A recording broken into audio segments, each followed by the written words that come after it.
Rojixiy masjidini gapirib beryapti. Mana shu odam kichkinaligida birinchi, ikkinchi sinfda o'qiyotganda ustozlari aytdiki, hamma 1 riyaldan pul olib kelsin.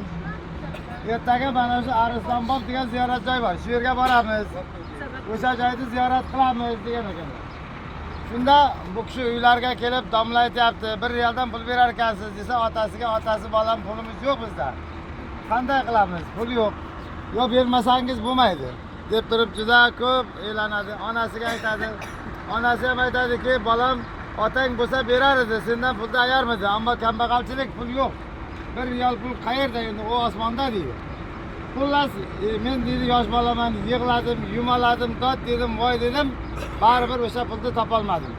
Qarz olaylik desak, sen bormasang bo'ladi, lekin borsang, birovdan qarz olsak, o'sha pulni topib bera olmasak, yuzimiz shuvut bo'ladi deb otalari ham olmagan ekan. Xullas, ertasi kuni maktabga bordilar.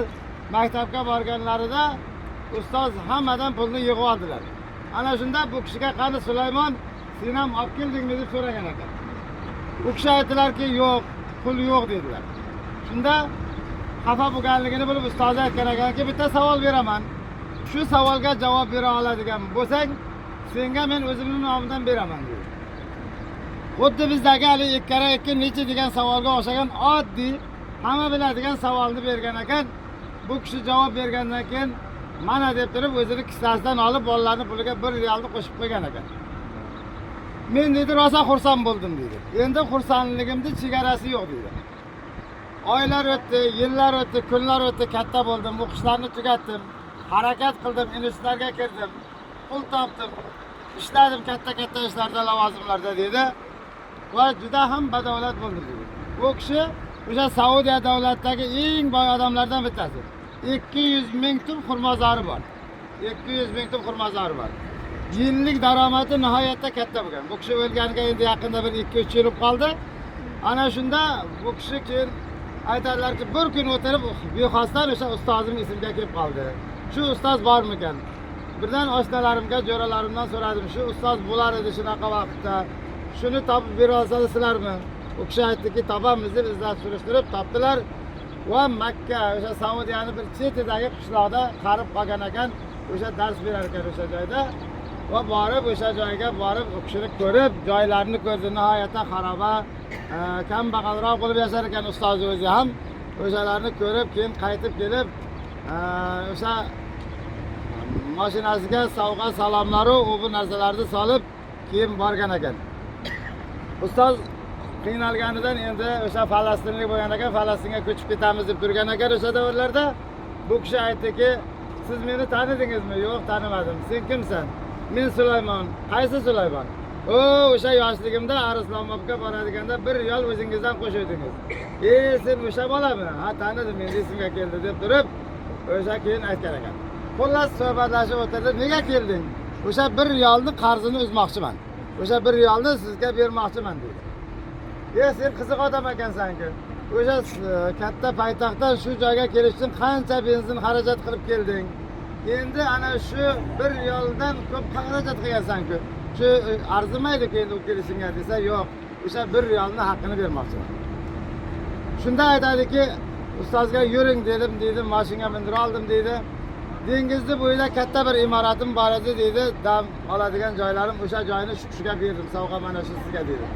Oldiga bitta katta mashinani qo'yib qo'ydim. Mana bu mashina ham sizga dedim dedi. Va keyin aytdimki, sizga bankdan hisob raqamingizga ochib qo'ydim. Xohlagancha pul olib ishlatishingiz mumkin meni hisob raqamimdan. Sizning nomingizga men ochib qo'ydim nima dedilar. Xullas bu dedi, yaxshi emas dedi. O 1 riyaldan ko'p narsani qilyapsan. Men 1 riyal berganman. Bu endi seni qilayotgan ishing juda katta ish bu dedi. Yo'q dedi. Bu hali sizga o'sha bergan nimangizga arzimaydi. Agar men o'sha 1 riyalni berganingizda qancha xursand bo'lganman dedi.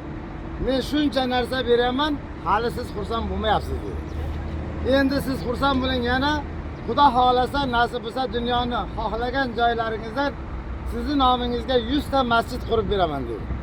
Sizning nomingizga yozdirib, falonchi domlaning masjidi deb yozdirib 100 ta masjid quraman dedi. Haligi odam xursand bo'ldi dedi. Mana shu kishi bundan bir 3-4 yil oldin hamma hisobidagi pullarni yig'ib hammasini hisob kitob qilib bolalarga meros qoldirib bo'lib bergan ekanda o'ziga 8 milliard dollar pul qolgan ekan. 8 milliard. O'sha 8 milliardni dunyo bo'yicha eng muhtoj mamlakatlar, masalan Afrika mamlakatlari bo'ladimi, boshqa mamlakat Suriya, boshqa eng nochor o'sha nimalarga berib, oilalarga tarqatib, maktablar, madrasalar qurib, bugungi kunda mening ustimdagi boyligim mana shu kiyimim qoldi xolos degan ekan. Hech narsam qolmadi degan ekan. Lekin Allohning amri bilan yana bu yilga xurmolar barakasini berdi, yana ham yaxshi bo'lib ketgan ekan. Endi mana shu kishi mana shunday masjiddan dunyoda son sanoqsiz masjidlar qurganlar, ko'p mamlakatlarga masjidlar qurib berganlar. Bitta masjid mana shu hozir kiramiz. Inshaalloh bu yerda asrni o'qimaganlar asr namozini o'qib oladi. Asrni o'qiganlar bir duo qilib qo'yadi. Namoz o'qilmaydi endi masjidda, chunki asr namozidan keyin to shomgacha namoz o'qishlik makruh. Shuning uchun bir duo qilib qo'yamiz. Xudo xolasa, bu kishining haqlariga Qur'on tilovat qilib bir duo qilib qo'ysak bo'laveradi. Har kim o'zicha masalan bilgan suralarni o'qib bir duo qilib qo'ysa bo'ladi. Alloh taolo hammamizdan o'zi rozi bo'lsin. Barchalarimizni Alloh taolo iymonda, islomda, ibodatda bardavom barqaror aylasin. Hammalarimizga Xudo taolo